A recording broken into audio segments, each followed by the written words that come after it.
talk a little bit about nutrition and fitness. We're talking all about tobacco and making sure that we keep our bodies healthy. Today's just going to be some reminders about why it's so important to have healthy teeth. Today we're going to be learning about digital citizenship.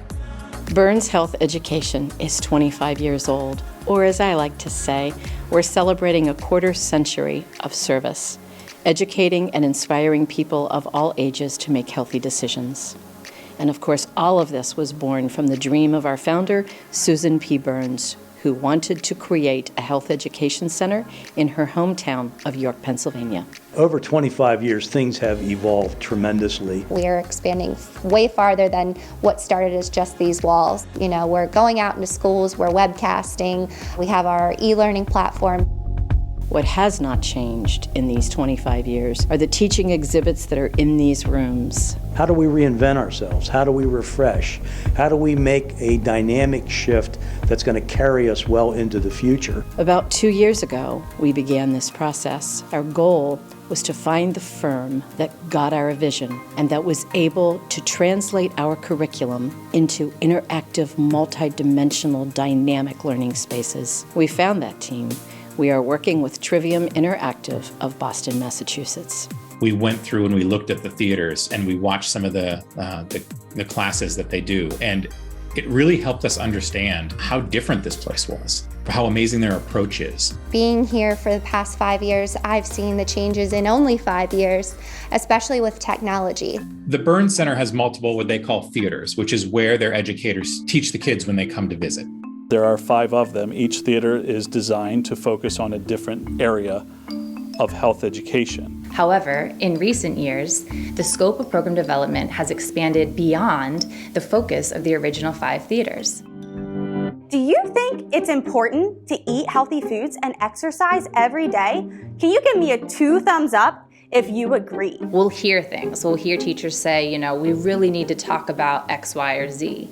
In the recent years, it's been things like distracted driving. It's been social media. It's been cyberbullying. So when we hear those needs, we are always quick to respond. Sometimes we're teaching about drug abuse, heroin abuse to very young students, and that's difficult. What was important in terms of health education 25 years ago has migrated beyond just general health, nutrition, and fitness into many other areas. What has not changed in all of these years are these learning spaces. It's time that we change these out and reimagine these learning spaces. We didn't want to use the word replace or refurbish. We really are reimagining these spaces. We might update the technology, but the overall learning concept and the overall idea of what we want to teach, that is staying the same. So it's not that we are abandoning some old curriculum. We are expanding upon the existing curriculum into areas that will have even more direct impact. We're thinking in a way that is, hey, in the next 10, 15 years, how can we make sure that this theater works now, but also can evolve for the thing that we can't predict in the future? Health content will always stay the same. The heart is the heart, the brain is the brain. But what can we use as a tool to make that information sticky for students, to make it an aha moment for each and every one of them? We have to create something that can help speak to all ages, that the instructors and the educators can really let themselves shine through. Because when it comes down to it, they're the ones that are bringing that knowledge, and they're the ones that are bringing that personal touch to the education and to those communications. Every space, when you walk into it, will look completely different. The setup will still be the same, and some of the major exhibits that we know kind of stand, you know, for all programs, whether it be a heart or a brain diagram, the idea of it will stay the same. It's just the technology behind it will be updated. When you're in one of these learning spaces, we want you to be in that learning space. We want you to feel it, breathe it with all of your senses to really experience it. Because what we currently have is great, but again, a lot of it is just pointing to or lighting up something, whereas now we can actually call students up and have them involved in the process of learning. No matter what content we're covering, we always try to make programs personal to students, and I think being able to have these tools should really help have them think about themselves, the decisions they make, and what they can do to be a healthier person.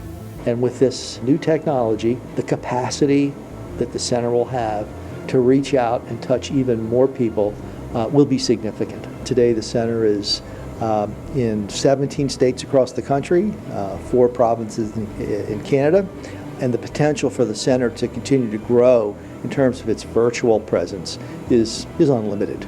Being a student who came here, I was wowed by all of these exhibits and still am to this day. But when we look at the younger generation who is growing up with technology, we just need some new things that are going to wow them, but also allow us as educators to continue to update. This is only the second capital campaign in the history of the Byrnes Health Education Center. The very first and only one was back in 1993 when the organization was established. The thing that has been hallmark from the very beginning is stewardship. People who have been close to us understand that we are very good stewards of their gifts and their investments. You can't stay stale. You have to constantly be evolving. But with that comes challenges, comes barriers. Funding is one of those. That's why the support that we get from the community is so vital in what we're able to do and the quality in which we do it. This campaign will enable the Health Education Center to focus more intently on today's needs for youth. I think that we all have an interest in healthy communities. We are helping to build healthy communities. So whether you have interacted with us before or you're brand new to the center, I think the message of our mission is universal and can connect with everyone. This is part of our individual responsibility to give back, to help society, to help our children, and frankly, help each other. This is a great example of a way to do that. I just want to encourage people to think about doing their part. So thank you.